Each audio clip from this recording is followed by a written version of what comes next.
I built a skyscraper just so my daughter could stand on the roof. But I never realized she'd use the height to look down on me.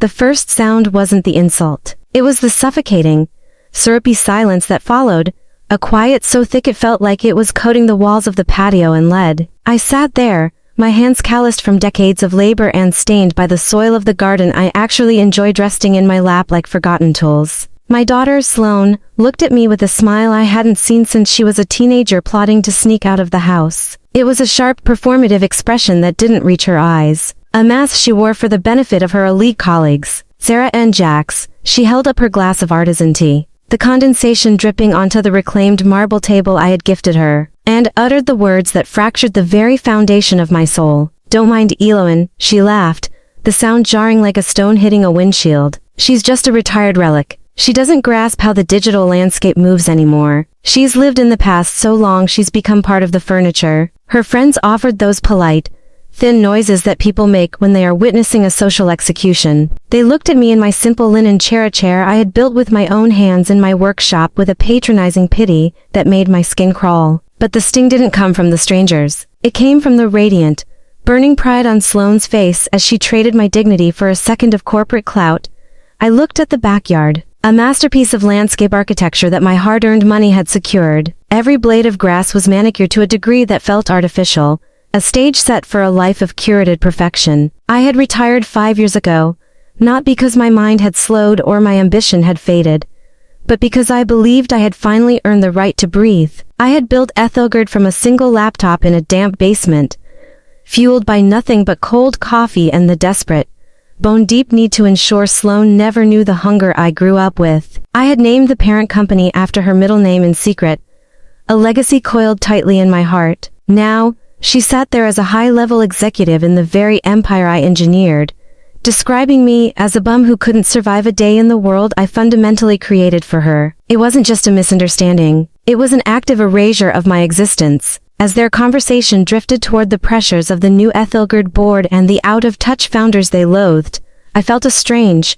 cold detachment wash over me. I was a ghost at my own table, an embarrassing prop she'd forgotten to hide before the guests arrived. Sloane noticed my silence, but she didn't read it as hurt. She read it as a lack of comprehension. She leaned in, her voice dropping to a theatrical whisper that was far more insulting than the laughter. "I'm sorry, Mom," she said, her eyes flicking to Zara and Jax to ensure they were watching her patience. "We're talking shop. It's probably all just noise to you. Honestly, it's for the best you stay out of the deep end. You wouldn't last an hour at Ethelgerd today. You just don't have the teeth for it anymore." In that moment, the memory of her 6-year-old laughter a bubbling, pure sound from our first tiny house felt like a haunting. That child who used to scream "Higher, Mommy" on a rusty swing set had been replaced by this polished, hollow transaction of a human being. Then, with a flicker of synthetic panic, she snapped her fingers at me as if I were a waiter. "Oh, Mom, be a lifesaver. Run up to the library and grab my slate blue portfolio. I need to show Zara the cue for projections." It wasn't a request. It was a directive to an unpaid intern. I stood up,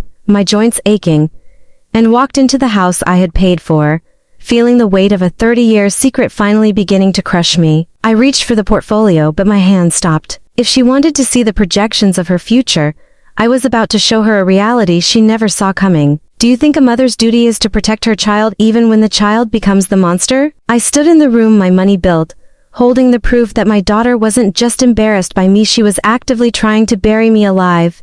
The hallway of the house felt longer than usual, the air-conditioned chill biting at the back of my neck as I left the laughter of the patio behind. Every step on the polished oak was a heartbeat, a steady drum echoing the realization that I was a stranger in a monument I had constructed for my family. I reached the library, a room Sloane had redesigned in shades of sterile, impersonal gray, turning a sanctuary into a showroom. On the mahogany desks at the blue portfolio, the silver Ethelgerd logo gleaming under the recessed lighting. I ran my fingertips over the embossed letters, remembering the grime under my fingernails and the smell of ozone in that first garage where this logo was born from a dream of a better life for her. But as I reached for the folder, my eyes caught a glimpse of a document peeking out from a side drawer, one that wasn't supposed to be there. It was a draft of a legal petition, and as I read the headers, the blood drained from my face. Sloane wasn't just calling me a retired bum to her friends. She was preparing to file for legal conservatorship.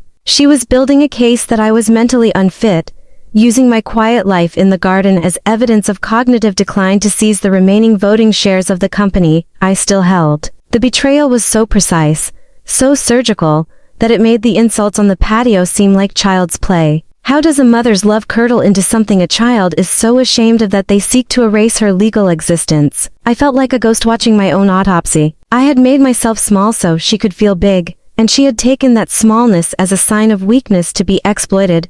I heard a heavy footstep behind me, and turned to see my son, Caspian. Unlike Sloane, who lived in the clouds of corporate jargon, Caspian lived on the ground, a master craftsman who found truth in the grain of wood. His eyes, so like his father's, were filled with a quiet, burning rage. He didn't need to see the papers in my hand. He had seen the posture of the scene on the patio. The casual cruelty of a daughter treating her mother like a discarded prop. "Mom," he whispered, his voice steady but thick with emotion. "I was on the phone with the estate lawyer an hour ago. Sloane's been asking questions she shouldn't be asking about your shares, about Dad's final wishes." He stepped closer, his presence a grounding force against the icy betrayal swirling in the room. We stood there in the silence of the library, two generations of builders realizing that the third was trying to tear the house down from the inside. I looked at the blue portfolio again, the one I was supposed to fetch like a servant. I realized then that my daughter had forgotten who wrote the first chapter of her success story. She thought she was the architect, but she was merely the tenant, and her lease on my grace had just expired. I reached into the hidden compartment of the roll-top desk, the one piece of furniture she hadn't managed to replace, and pulled out the small metal box that held the original incorporation papers. The pin was my secret, and Sloane had just handed me every reason to pull it. As I gripped the metal box, a cold, terrifying calm settled over me. I wasn't going back out there as a retired bum. I was going back as the chairman of the board. Are you ready to see what happens when the person who built the world decides to take it back? I spent 30 years building a throne for my daughter, only to realize I'd accidentally handed a crown to a common thief. The walk back to the patio felt like a march toward a battlefield I had spent my whole life trying to avoid. I clutched the cold metal box to my chest, its weight a grounding contrast to the hollow, syrupy laughter still drifting in from the backyard. Inside that box lay the truth, the original articles of incorporation for Ethelgerd. The first-round investor agreements I had negotiated in windowless rooms while Sloane was in preschool, and the sealed envelope my husband, Richard, had left behind. Sloane had built her identity on the myth that she was a self-made titan, a visionary who had conquered the corporate world through sheer merit. She had forgotten, or perhaps she had chosen to bury, the fact that the very ground she walked on was a foundation I had laid, stone by agonizing stone. While her father and I struggled to keep the lights on, I stood in the doorway for a moment watching her. She was holding court, gesturing with a practiced, elegant hand toward her friends, Sarah and Jax, who hung on her every word like starving dogs waiting for a scrap of status. The scene was a masterclass in performative success. Sloane had curated this life, this house, and these people to serve as a mirror, reflecting back the image of the powerful executive she desperately wanted to be. But as I stepped back into the sunlight, the reflection began to crack. The sound of my footsteps on the stone patio was different now, no longer the hesitant shuffle of an aging mother, but the sharp, definitive strike of the woman who had once stared down a room full of skeptical bankers and won. I didn't hand her the slate blue portfolio she had demanded. Instead, I walked to the center of the table and placed the metal box down with a solid, definitive thud that silenced the air. The birds seemed to stop singing, and the gentle clink of ice in Zara's glass became the only sound in a vacuum of sudden, heavy tension.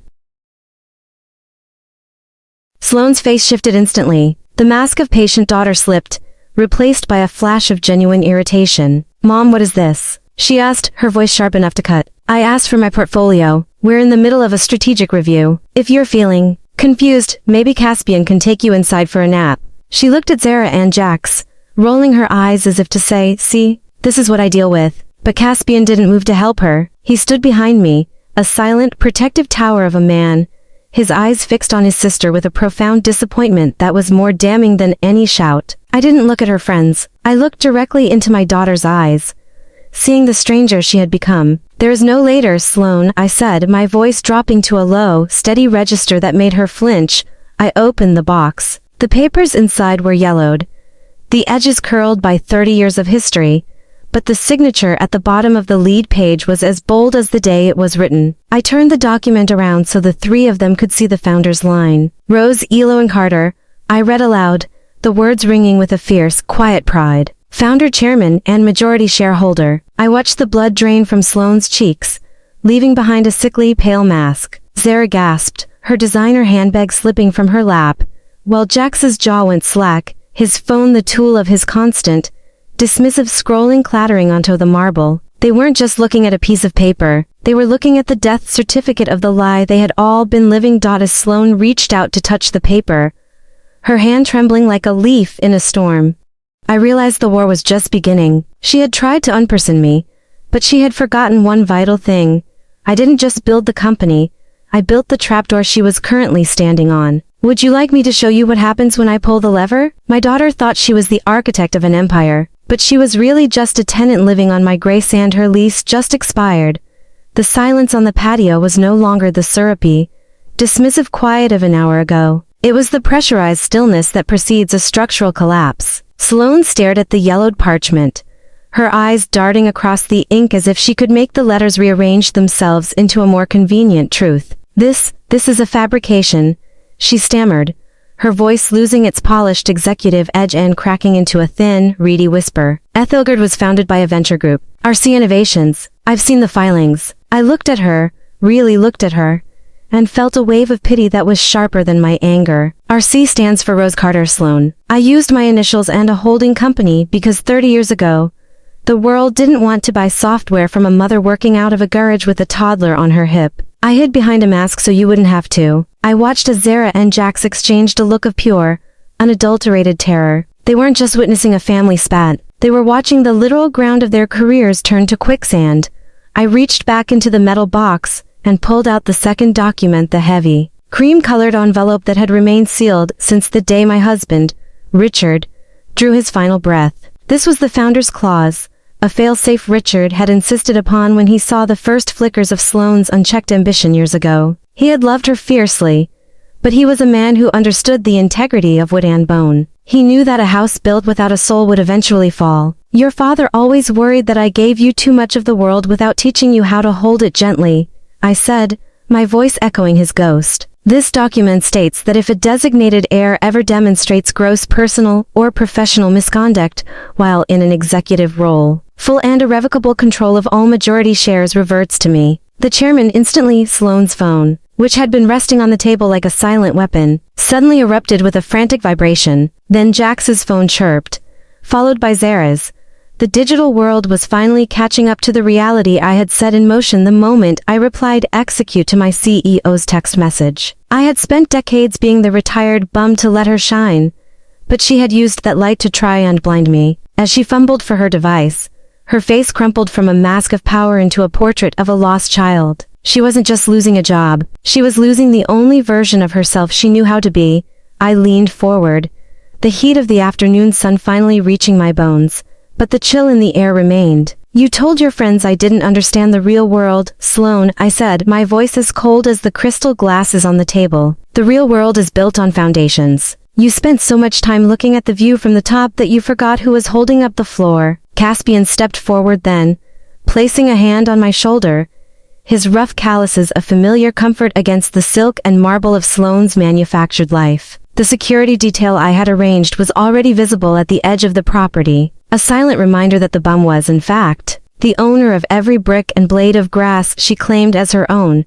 Sloane's phone screen lit up with a call from the CEO, and I could see the immediate termination email notification banner pop up right behind it. She looked at me, her eyes filling with a hatred that only someone who has been truly defeated can harbor. But the real question wasn't if she would leave, it was what she would do when she realized I wasn't just taking her job, I was taking her name. Would you like to see how she reacts when the front door lock clicks shut? I watched the light go out in my daughter's eyes as she realized that the keys she held didn't just open doors, they could also lock her out of her own life. The vibration of the phones on the stone table sounded like a swarm of hornets. A digital chorus of disaster. Sloane's hand hovered over her screen, her eyes wide as she read the notification that had just flashed. Immediate termination of employment. The silence that followed was absolute, broken only by the sharp, rhythmic clicking of a man's dress shoes on the patio tiles. Arthur Vance, my personal counsel and the executor of Richard's final wishes, stepped into the light.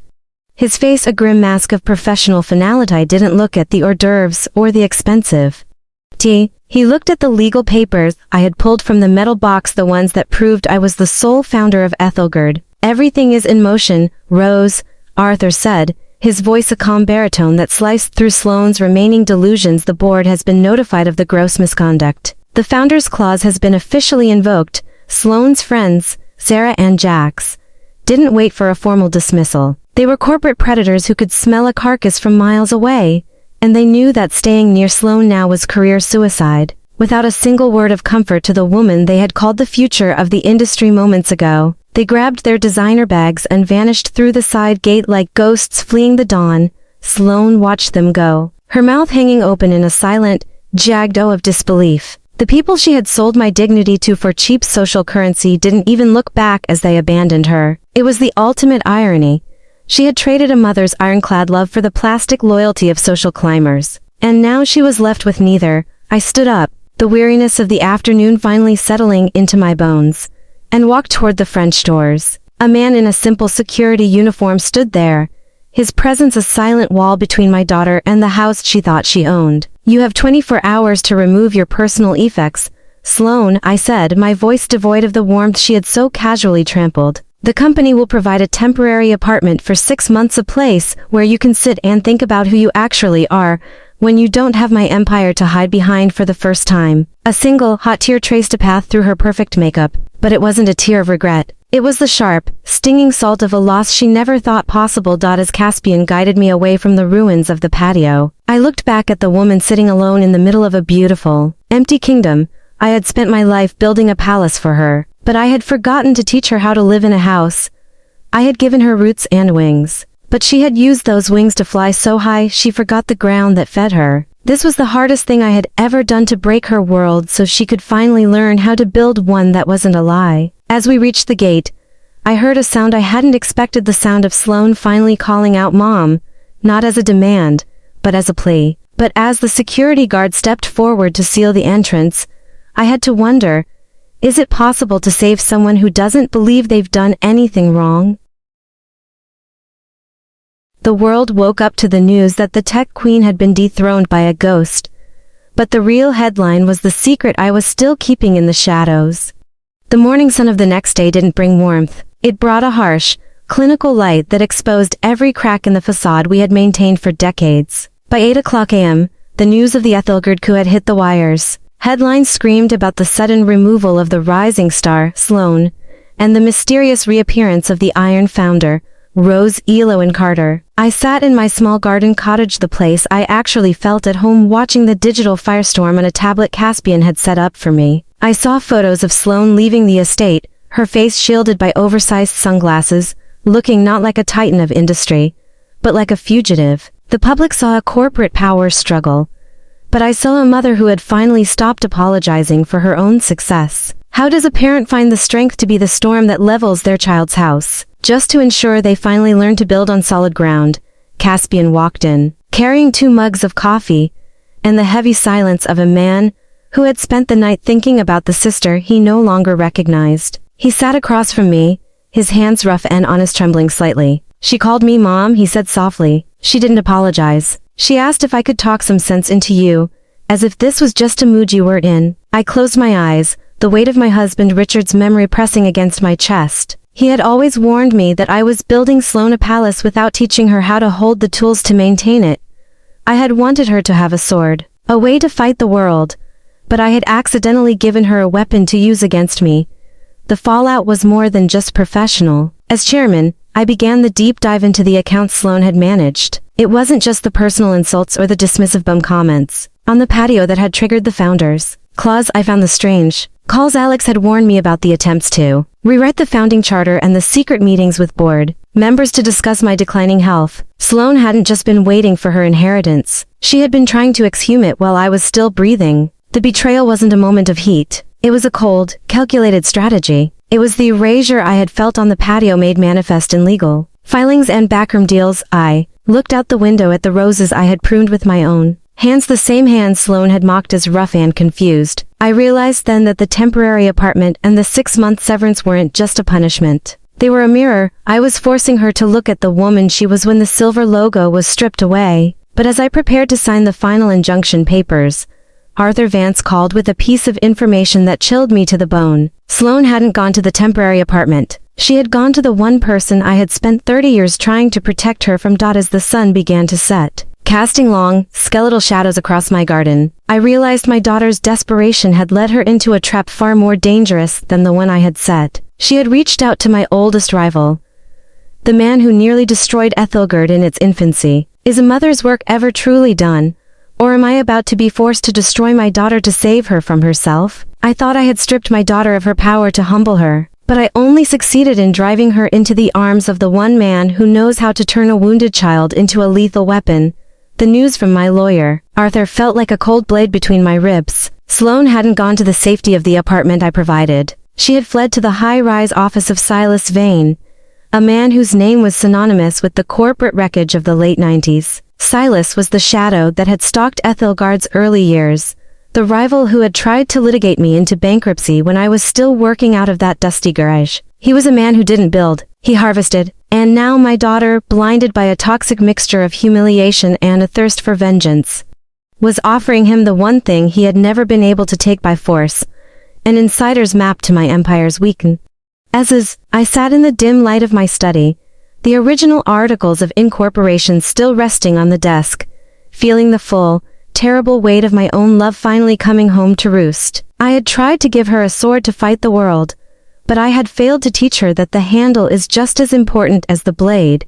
Caspian paced the room, his shadow flickering against the bookshelves. She's selling us out, Mom, he said, his voice thick with a grief that had fermented into anger. She's giving Silas the keys to the back door just to spite you for taking away her front door. I looked at the silver logo on the blue portfolio, the logo I had designed while she slept in her crib. I realized then that my silence over the years, my desire to let her believe she was the sole architect of her success, had created a vacuum where her loyalty should have been. She didn't see Ethelgerd as a legacy to be honored. She saw it as a prize she had been cheated out of. By protecting her from the struggle, I had inadvertently robbed her of the perspective required to value the victory. I picked up my phone and dialed a number I hadn't called in a decade. When Silas answered, his voice was a smooth, oily purr that made my skin crawl. Rose, he said, the name sounding like a threat. I hear your daughter is looking for a new venture. It seems the retired bum has quite a bite after all. I didn't waste time with pleasantries. I told him that if he moved a single inch toward my board or my daughter's shares, I would trigger the second half of the founder's clause, the part Richard had called the scorched earth provision. It was a gamble. It meant potentially devaluing the very company I had spent my life building. But I was no longer just a mother protecting her child. I was a founder protecting her soul. Sloane's betrayal had moved beyond the patio insults. She was now a trespasser in the history of our family. I watched the security cameras on my tablet, seeing her silhouette in Silas's window across the city. She looked small against the backdrop of his ambition, a child playing with fire in a room made of tinder. I had to decide. Do I let the fire burn her so she finally understands the heat? Or do I step into the flames one last time to pull her out, even if she hates me for the rescue? As I hung up the phone, Arthur walked in with a final, devastating update. Sloane hadn't just given Silas information. She had signed a predatory loan agreement using her personal and now frozen assets as collateral. She was no longer just a disgraced executive. She was a woman about to be owned by a monster. Would you risk your entire life's work to save a child who has already tried to bury you? I walked into my enemy's den not to reclaim my throne, but to buy back the soul of the daughter who had just tried to sell mine.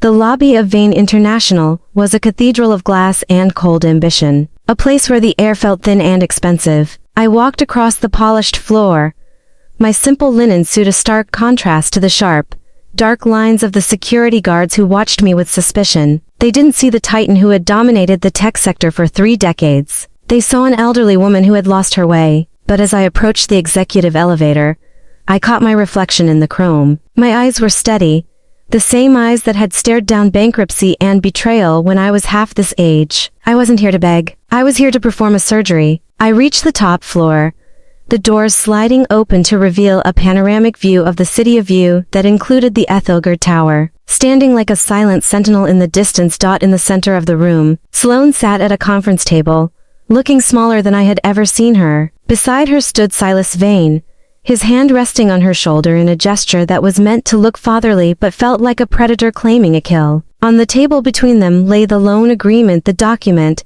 that effectively handed Silas her remaining personal shares in exchange for a war chest to fight me. "You're late, Rose," Silas purred, his smile as sharp as a razor. "But I suppose the retired life has made you slow. Your daughter and I were just discussing the future of your company. It's amazing how much one can accomplish when they aren't hindered by sentimentality." Sloane wouldn't look at me. She stared at the gold pen in her hand, her knuckles white. She was a drowning person reaching for an anchor, unaware that it was designed to pull her under. "Sloane, look at me," I said, my voice cutting through Silas's oily charm like a frost. She flinched but kept her gaze fixed on the table. "You think this is about winning? You think that by signing that paper, you're proving you have the teeth you said I lost? But Silas doesn't want you as a partner. He wants you as a witness. He wants to watch me suffer as he dismantles everything I built, using your hand to pull the trigger."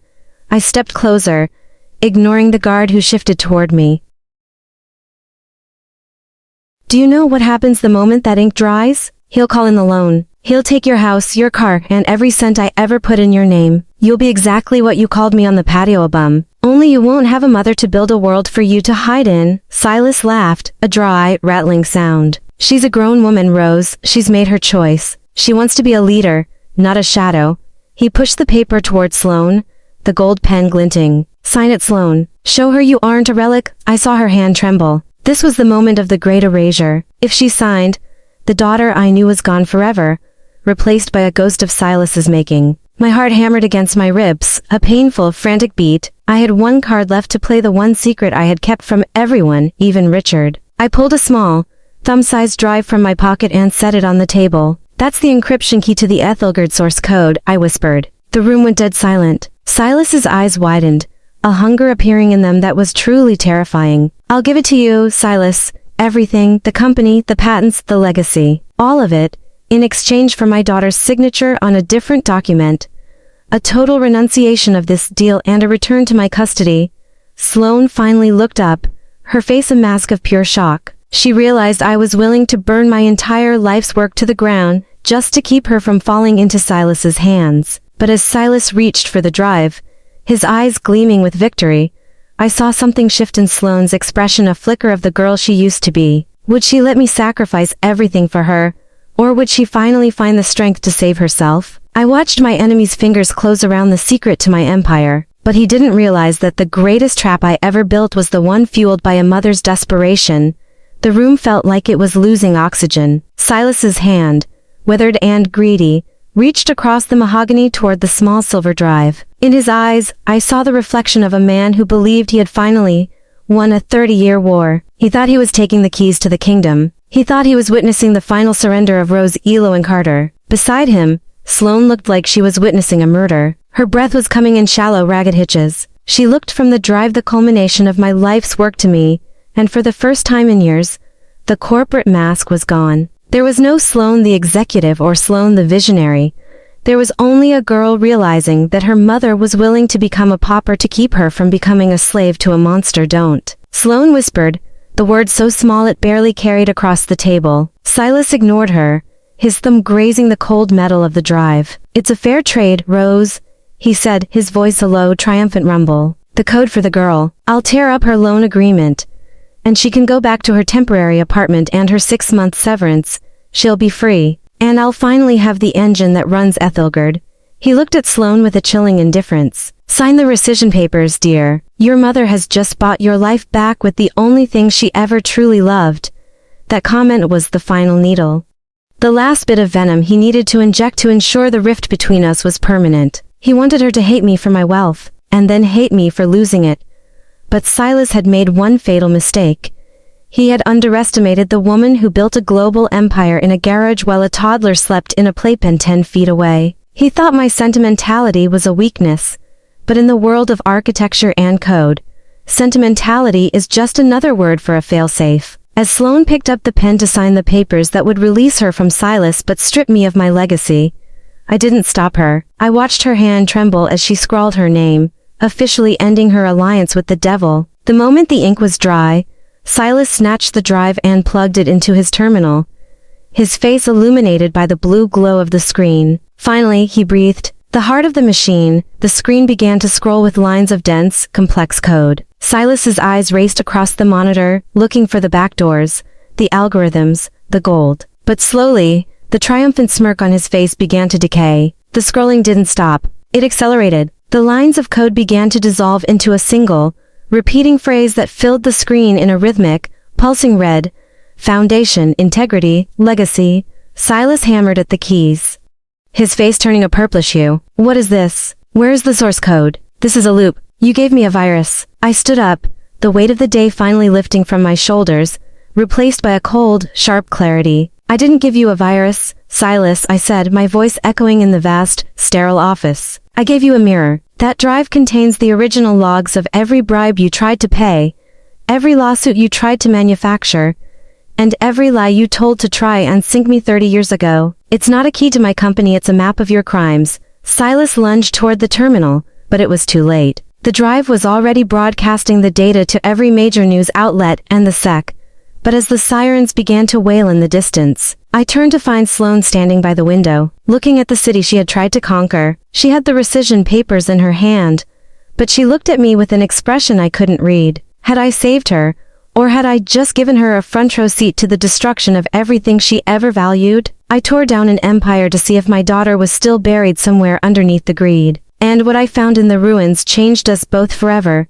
The sirens of the city rose like a mournful choir, a sharp contrast to the tomb-like silence of Silas Vane's office. Silas was slumped in his leather chair, staring at the screen that was currently dismantling his life's work. His face aged a decade in minutes. Security teams were already moving through the building, but for the first time in my life, I didn't care about the corporate fallout. I turned my back on the man who had tried to destroy me and looked at Sloane. She was standing by the floor-to-ceiling glass, the rescission papers clutched so tightly in her hand that they were beginning to tear. She wasn't looking at the chaos or the flashing blue lights below. She was looking at me with a raw, terrifying vulnerability. The tech queen was gone. In her place was a woman who had just realized that the mother she called a bum was the only thing standing between her and a life of total ruin.